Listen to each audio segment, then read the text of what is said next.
ধর বন্ধু মিষ্টি লোক। কিসের মিষ্টি?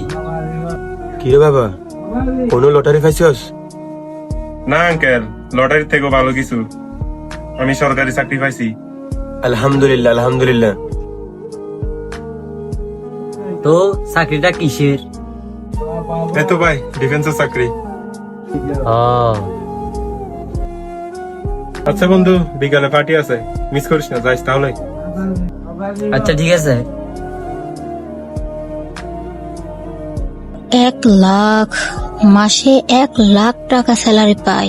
হ্যাঁ শুনেছি, আর কোনো টেনশন নাই, আরামসে জীবন কাটিয়ে দেবে।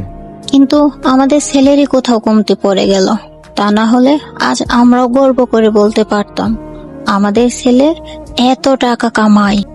হ্যাঁ সবই দুর্ভাগ্য, হয়তো আমাদের কপালে ছেলে সুখ লেখা নেই।